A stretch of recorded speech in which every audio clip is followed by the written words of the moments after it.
100주년 기념교회를 담임하셨던 이재철 목사님, 여러분들이 많이 아실 겁니다. 이재철 목사님 아주 유명하신데 그분께서 로마서 강연을 통해서 아브라함의 믿음에 대하여 말씀하신 적이 있습니다.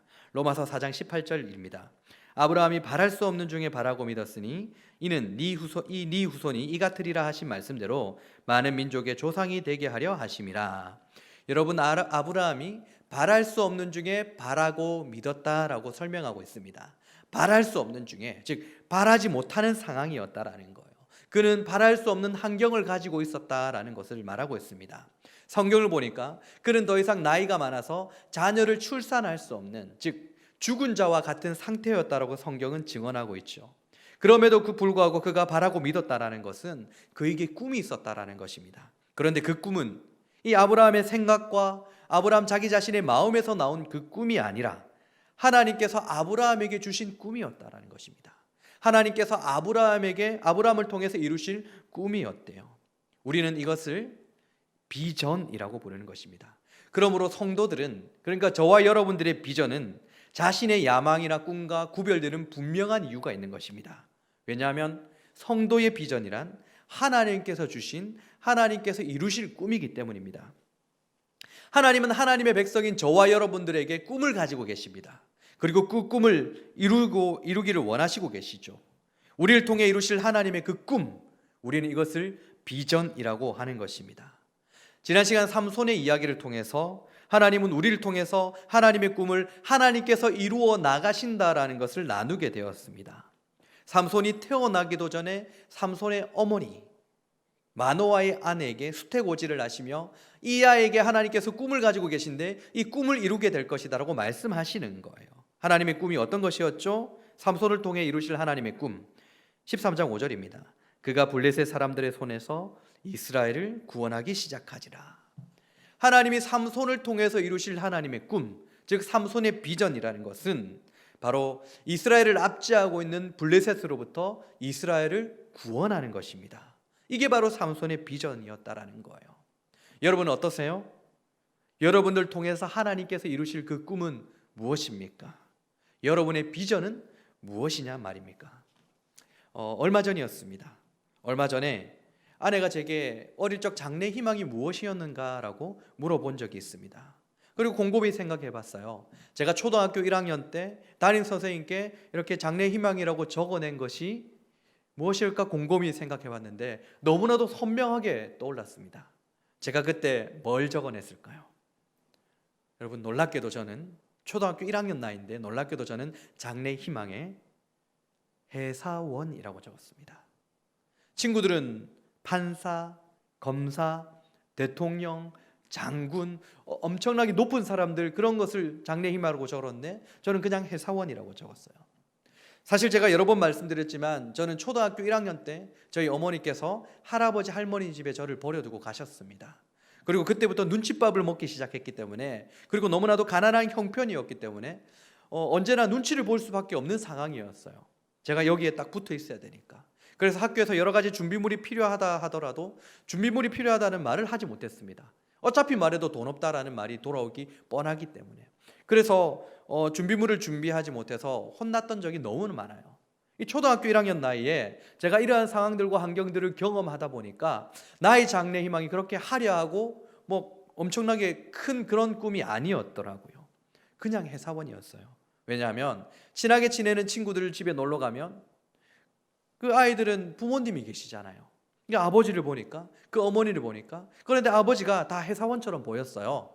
뭔지를 몰랐어요. 그냥 회사원이라고 생각을 했어요, 그때. 그래서 그런 가정을 가지고 싶었기 때문에 아마도 제가 회사원이다라고 적었을지도 모르겠다는 생각을 했습니다. 조금 더 나이가 들었습니다. 조금 더 나이가 들어서는 그냥 돈이나 벌었으면 좋겠다, 이런 막연한 생각을 가지고 있었습니다. 저는 꿈이 없었어요. 그런데 이런 저를 예수님께서 만나주시고 예수님의 은혜로 말미암아 제가 목회자의 길을 걸어갈 수 있도록 뒤에서 밀어주셨던 것이죠. 거부했던 그 꿈을 기필코는 이 길을 걸어가야 된다라고 예수님께서 등 떠 밀렀다라는 것입니다. 태어나서 처음으로 꿈이라는 것을 가지게 되었어요. 하나님께서 제게 주신 꿈, 제게 있는 비전, 너무나도 그 꿈 때문에 저가 너무나도 불타올랐습니다. 너무나도 신났다라는 거예요. 그런데요, 여러분, 제가 이 길을 걸어갈 때, 지금도 걸어가고 있는 중인데 한계를 느낄 때가 너무나 많습니다. 제가 자존감이 너무나 낮는데, 그래서 열등감도 또 심한데, 그래서 하나님께서 가라시어 가라는 이 길 가운데 하나님의 은혜와 하나님의 축복과 하나님의 능력만이 넘칠 것 같았는데 그게 아닌 거예요. 여전히 그대로인 겁니다. 그리고 저보다 뛰어난 사람이 한두 명이 아니라 너무 많은 것을 제가 확인하게 되었습니다. 이런 생각이 듭니다. 왜 굳이 저를? 아무런 능력도 없고 할 줄 아는 것도 아무것도 없고 별로 착한 것 같지도 않고, 그렇다고 집안이 빵빵해서 저를 뒤에서 밀어줄 수도 없고, 또 뭐 언변이 화려한 것도 아니고 예레미야처럼 말도 못하는 그런 사람인데, 가만히 보니까 우리 교회 교역자실만 보더라도 전부 다 저보다 뛰어난 사람들인데 왜 굳이 저를 이 길로 걸어가게 하셨는지 이제 조금 답답해지는 거예요. 결국에는 제가 예수님을 믿기 전에 세상 속에서 느꼈던 그 씁쓸함들을 내가 예수 믿고 이 길을 걸어가면서 하나님께서 주신 그 꿈을 따라서 걸어가면서도 동일하게 느끼게 되었다라는 것입니다. 강대상에서 설교할 때 하나님 잘 믿으면 됩니다, 여러분 기도 열심히 하면 될 것입니다 라고 말하면서도 저 또한 여러분들과 마찬가지로 제게 주어진 환경과 제가 가진 그 자질들이 다른 사람들의 발끝에도 미치지 못함에 대한 패배감, 그 좌절감을 느끼고 있었다라는 거예요. 그런데 그렇게 좌절하면서 그렇게 패배감 가운데 정말 어쩔 줄 몰라 하고 있을 때, 너무나도 마음이 힘들어 했을 때에 오늘 말씀이 제게 너무나도 큰 위로가 되었습니다. 이 말씀이 다시 살아날 수 있는, 다시 일어설 수 있는 원동력이 되는 말씀이었다라는 것입니다. 간절히 바랍니다. 저는 오늘 우리 중에 단 한 명이라도 하나님께서 주신 비전이 있는데, 그래서 큰 열정으로 최선을 다했는데 그럼에도 불구하고 현실의 벽에 부딪혀서 좌절하고 있다면, 오늘 말씀이 저에게 은혜가 되었던 것처럼 그분에게도, 당신에게도 은혜가 될 수 있기를, 하나님의 큰 위로가 될 수 있기를 우리 주님의 이름으로 축원합니다. 오늘 말씀을 보니까 삼손은 참 가진 게 많은 사람 같았습니다. 그는 태어날 때부터 나실인 그리고 사사였죠. 삼손이 오늘 말씀을 보니까 다시 딥나에 내려가서 딥나에 있는 아내에게 이제 가려고 합니다. 사사기 13장 14장의 내용이 지금 오늘 말씀과 잘 연결되어야 되는데, 혹시 연결이 안 되시는 분들은 오늘 설교를 들으시고 사사기 13장과 14장의 말씀을 한 번 더 읽어보시고 들어보시면 연결이 될 거예요. 그렇게 어렵지는 않을 겁니다. 삼손이 다시 딥나의 아내에게 내려가려고 했습니다. 아내에게 가려고 했어요. 그런데 그의 장인이 삼손을 막아서게 되죠. 그리고 어떤 말을 합니까? 네가 그를 심히 미워하는 줄 알고 그를 네 친구에게 주었다라고 말을 하게 된 거예요. 삼손은 그냥 아내를 빼앗겨 버리게 된 겁니다. 그때 이제 삼손이 화가 나게 되었죠. 그리고 어떤 일이 일어날까요? 4절 5절입니다. 삼손이 가서 여우 300마리를 붙들어서 그 꼬리와 꼬리를 메고 해를 가지고 그 두 꼬리 사이에 한 회를 달고 회에 불을 붙이고 그것을 블레셋 사람들의 곡식밭으로 몰아들여서 곡식 땅과 아직 배지 아니한 곡식과 포도원과 갈람나무들을 사른지라.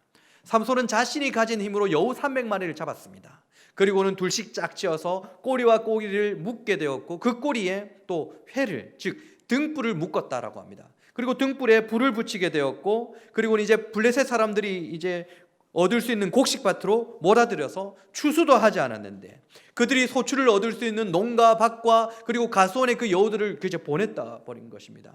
이것들이 다 타버린 거예요.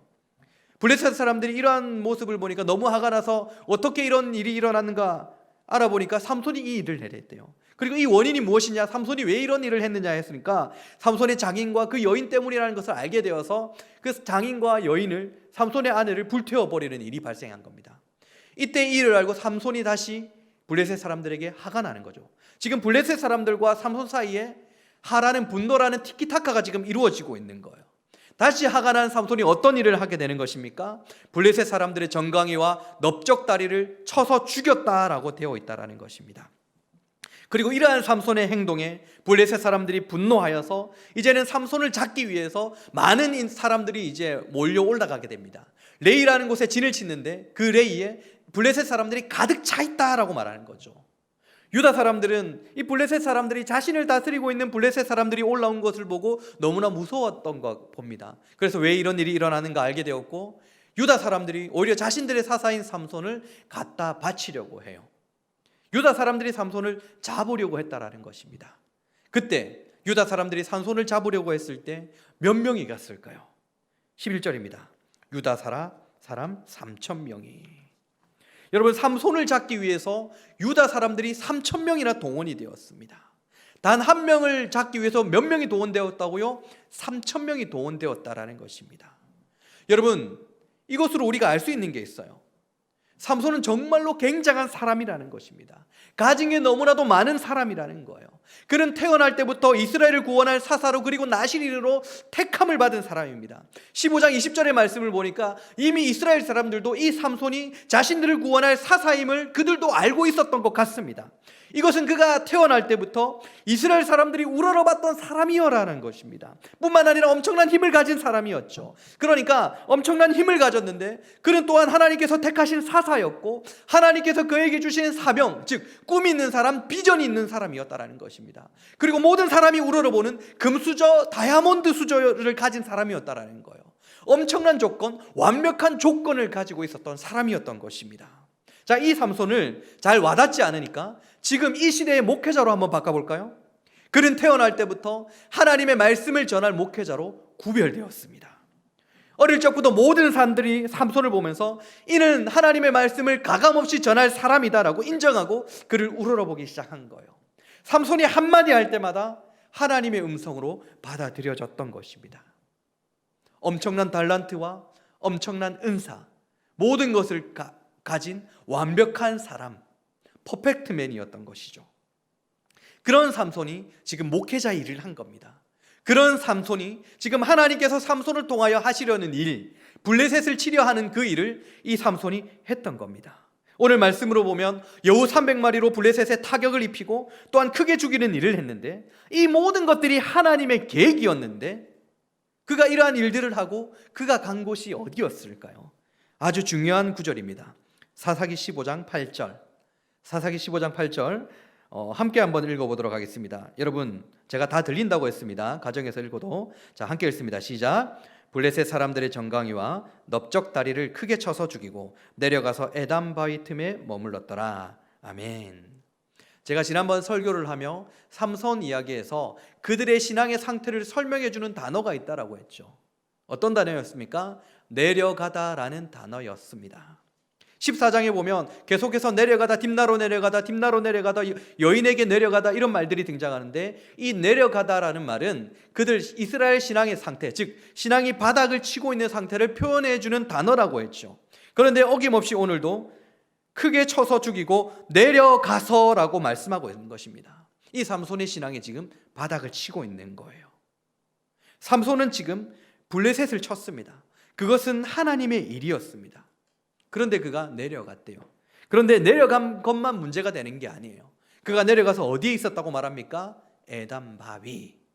여기서 말하는 에담 바위 할 때 에담은 히브리어로 에이탐이라고 말하는데, 이 에이탐은 솔개를 말하는 하이드에서 유래된 단어예요. 그래서 에담 바위는 맹금류의 처소라고 불리는 곳이었던 것입니다. 이게 아주 중요한데 레위기 11장 13절입니다. 레위기 11장 13절 제가 읽습니다. 새 중에 너희가 가증히 여길 것은 이것이라. 이것들이 가증한즉 먹지 말지니 곧 독수리와 솔개와 물수리와. 아멘. 레위기 11장은 정한 짐승과 부정한 짐승을 구별해 주는 내용들이 가득 차 있습니다.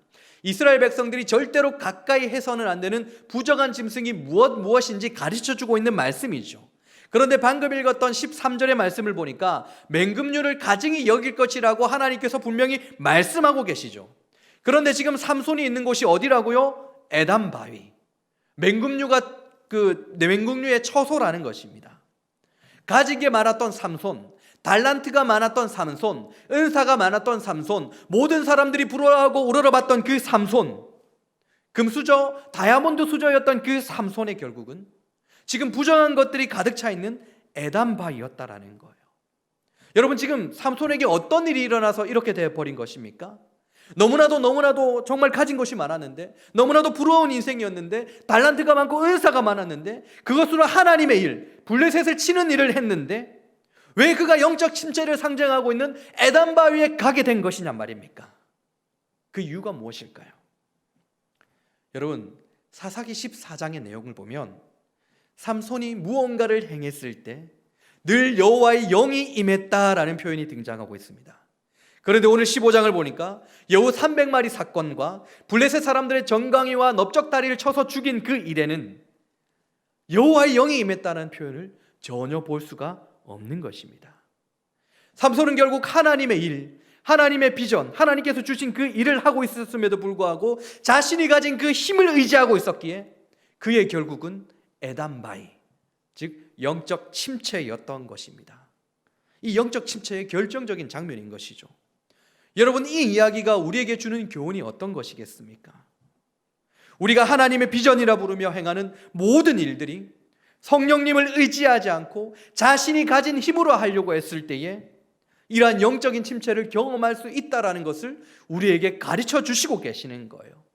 내가 하나님의 나라를 위해서 선교도 열심히 하고 교회를 위해서 그리고 부서를 위해서 여러 가지 봉사를 헌신을 열심히 했는데 혹여나 그럼에도 불구하고 내가 영적인 침체에 빠져 있다면 혹시 그러한 열심들이 내가 가진 힘과 노력, 내가 가진 자질들로 그런 달란트를 믿고 내가 열심을 내었던 것은 아닌가라고 고민해 보시길 바랍니다.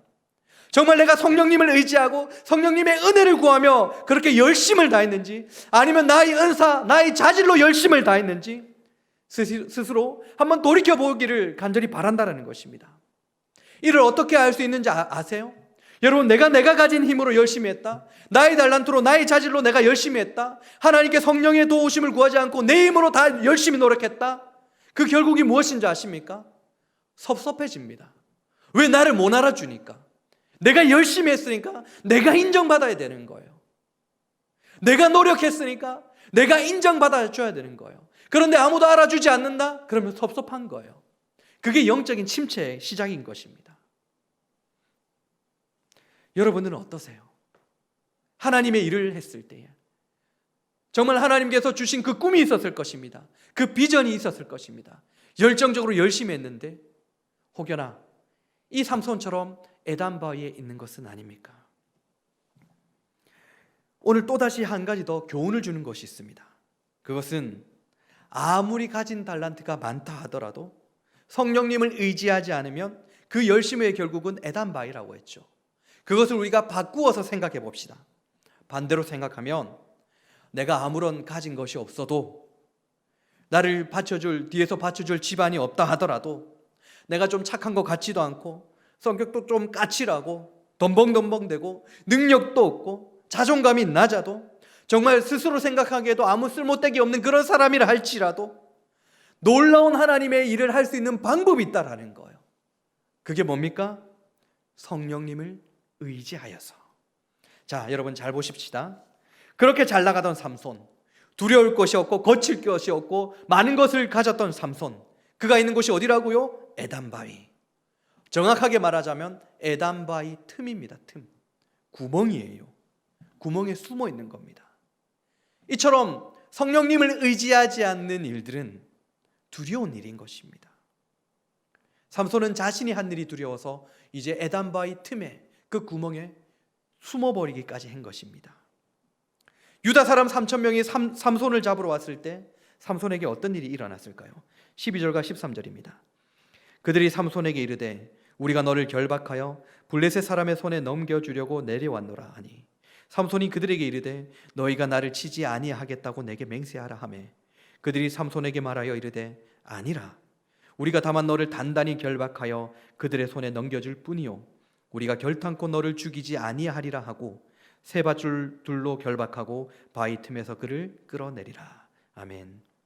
삼손은 지금 유다 사람들에게 순수히 잡혀주는 장면을 볼 수 있죠. 여러분, 그 이유가 무엇일까요?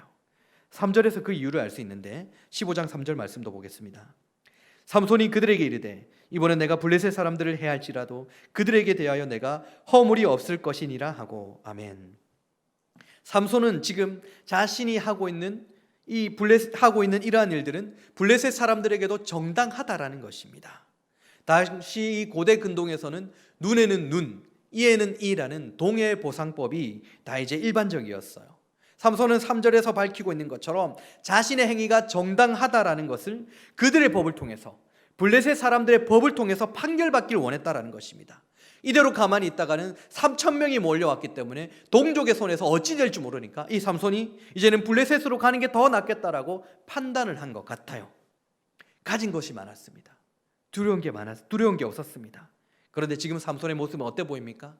너무나도 초라하고 너무나도 비참하고 정말 무기력하고 아무것도 할 수 없는, 그래서 변명만 늘어놓는 그런 자리에 앉아있는 모습을 우리가 확인하게 되는 거죠.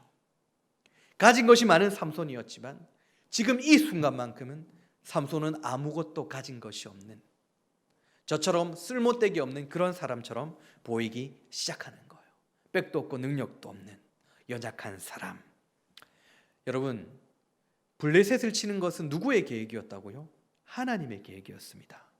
자, 다시 하나님이 삼손을 통해서 이루시려는 꿈, 삼손의 비전, 바로 블레셋을 치는 것이었습니다.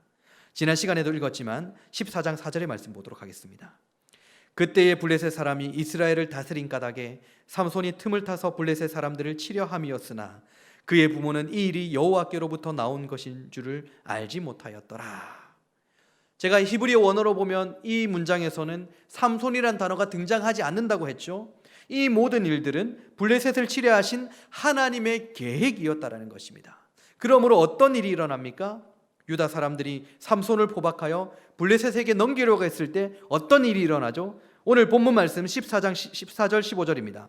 삼손이 레이의 이름에 블레셋 사람들이 그에게로 마주 나가며 소리 지를 때 여호와의 영이 삼손에게 갑자기 임하심에 그의 팔 위에 밧줄이 불탄 상과 같이 그의 결박되었던 손에서 떨어진지라. 삼손이 나귀의 새 턱뼈를 보고 손을 내밀어 집어들고 그것으로 1,000명을 죽이고.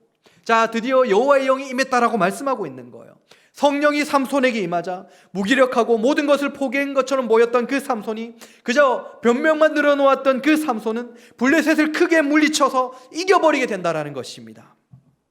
여러분, 블레셋을 치려 하는 것은 하나님께서 삼손을 통하여 이루시는 하나님의 꿈이었습니다. 삼손의 비전이었습니다. 그런데 그 하나님의 꿈을 삼손이 스스로의 힘과 노력으로 하려고 했을 때는, 자신이 가진 그 달란트로 해결하고 했을 때는 블레셋을 치려고 했던 하나님의 그 일을 하고서도 그 결국이 에단바이였어요. 영적인 침체였습니다. 그런데 지금 아무것도 할 수 없는 자리, 너무나도 연약하고 무기력했던, 누구도 도움을 받을 수 없고 정말 초래했던 그 자리, 아무것도 할 수 없는 포박의 그 상태였지만 성령님께서 그에게 임하시고 성령님께서 일하셨을 때 하나님께서 기뻐하시는 자리, 이 모든 일들을 18절 말씀처럼 이 큰 구원을 하나님께서 베푸셨다라는 신앙 고백의 자리까지로 가게 된다라는 것입니다. 여러분, 이 이야기가 큰 이 은혜를 주는 것은 달란트를 많이 가졌던, 가지지 않았던, 정말 성령님을 의지하지 않고서는 아무런 소용이 없다라는 것이에요. 내가 가진 것이 많아도, 내가 저처럼 가진 것이 없어도 정말 성령님을 의지했을 때에 하나님께서는 우리에게 주신 하나님의 꿈, 우리의 비전을 이룰 수 있다는 것을 오늘 말씀을 통해서 우리에게 가르쳐 주는 것입니다. 그러므로 내 주변에 많은 사람들이 가진 것이 많다 해도 우리가 부러워할 필요가 없는 거예요. 나보다 뛰어난 사람이 많아도 우리가 정말 부러워할 필요가 없는 거예요. 우리를 통해 이루시려는 하나님의 그 꿈, 우리의 비전들은 우리가 가진 것들이 아니라 바로 성령님을 의지했을 때 성령님께서 하시는 일들이기 때문입니다. 내가 가진 것과는 별개의 문제라는 거예요. 그래서 우리는 성령님의 은혜, 성령님의 능력만을 구하면 된다는 것입니다. 자, 그렇다면 우리가 어떻게 하면 성령님을 의지할 수 있을까요? 성령님을 의지할 수 있는 법. 자, 봅시다. 삼손이 나귀의 턱뼈로 블레셋을 크게 이기고 기력이 소진되었던 것 같습니다. 거의 죽을 것만 같은 상태였던 것 같아요. 그래서 하나님께 부르짖으며 기도했죠. 그때 어떤 일이 일어날까요? 사사기 15장 18절과 19절입니다. 삼손이 심히 목이 말라 여호와께 부르짖어 이르되 주께서 종의 손을 통하여 이 큰 구원을 베푸셨사오나 내가 이제 목말라서 죽어서 할례 받지 못한 자들의 손에 떨어지겠나이다 하니 하나님이 레이에서 한 우묵한 곳을 터뜨리시니 거기서 물이 솟아나오는지라. 삼손이 그것을 마시고 정신이 회복되어 소생하니 그러므로 그 샘 이름을 에낙골레라 불렀으며 그 샘이 오늘까지 레이에 있더라. 여러분, 삼손이 목말라서 하나님께 부르짖자 어떤 일이 일어났습니까? 부르짖는 자의 샘물이라고 불리는 에낙골레, 삼손을 살려주었던 생명수가 나왔던 것이죠. 여러분, 여기서 말하는 생명수, 이것의 영적인 의미가 무엇이겠습니까? 영원히 목마르지 않는 생수를 주께서 주시겠다라고 하죠. 그 생수가 무엇이었습니까? 바로 성령이었던 것입니다. 여러분, 이 말씀이 우리에게 은혜가 되는 것은 부르짖을 때에 성령을 주시겠다라는 약속의 말씀이기 때문입니다. 예수님께서 우리에게 약속을 하셨죠. 구하고 찾고 두드리는 자에게 성령을 주겠다라고 약속하셨습니다. 구하고 찾고 두드리는 것은 이 세 가지는 똑같은 의미를 가진 말인데 왜 세 번이나 반복하면서 우리에게 말씀하셨을까요? 예수님이 왜 세 번이나 반복하셨을까요? 그만큼 이것이 중요하다라는 거예요. 그만큼 성령님을 찾아서 구했을 때 주겠다라는 것입니다. 우리가 성령님을 구하며 부르짖는 그 자리에 있을 때 그 성령님을 우리에게 부어 주시겠다라는 약속의 말씀, 반드시 이루고 말겠다라는 하나님의 다짐이기 때문에 계속해서 세 번이나 예수님께서도 찾으라고 말씀하신 것입니다. 여러분, 우리가 무엇을 가졌는가? 그것은 중요한 것이 아닙니다. 다만 우리에게 필요한 것이 있다면 그것은 성령님의 임재, 성령님의 도우심이라는 것입니다. 내가 달란트를 많이 가지지 않았다 하더라도, 내가 쓰잘데기 없는 사람이라 생각되어도 우리에게 큰 위로가 되는 것은 성령님께서 이런 우리를 도와주신다는 것이고, 우리가 부르짖으며 성령님을 구할 때 바로 부르짖는 그 자리가 우리의 애낙고레가 된다는 것이기 때문입니다. 한때는 하나님께서 주신 그 꿈, 그 비전 때문에 뜨거웠던 적이 있습니까? 그런데 지금은 그 열정이 다 식어져 버렸습니까? 그 이유가 무엇이라고요? 내 힘을 의지했기 때문에, 다른 말로 성령님을 의지하지 않았기 때문에. 그러나 우리에게 희망이 있는 것은, 이런 쓰러진 자리에서 우리에게 희망이 되는 것은, 나의 환경과 상황이 아무런 상관이 없이 내가 쓰러져 있다 하더라도, 내가 에단 바위에 있다 하더라도, 너무나도 보잘것없는 그 자리에 있다 하더라도 성령님을 간절히 구하면, 우리가 부르짖어 성령님의 임재를 간절히 구하면 우리는 하나님이 주신 비전을 이루는 삶에서 성령님의 도우심으로 말미암아 기쁨을 누릴 수 있다라는 약속 때문입니다. 에단 바위 틈에서 여러분, 이제는 나오시길 바랍니다. 오늘 이 시간 성령님의 임재를 구하며 부르짖을 수 있기를 우리 주님의 이름으로 축원합니다. 자신이 가진 것이 부족해 보인다 하더라도, 아무런 희망이 없어서 정말 절망의 자리에서 오늘 내일 하는 그 자리에 있다 할지라도 오늘 이 시간 성령님의 임재를 구하며 부르짖을 수 있기를 우리 주님의 이름으로 축원합니다. 2021년 성령님의 임재를 구하며 비전을 이루는 삶에서 기쁨이 솟아나기를 주님의 이름으로 축원합니다.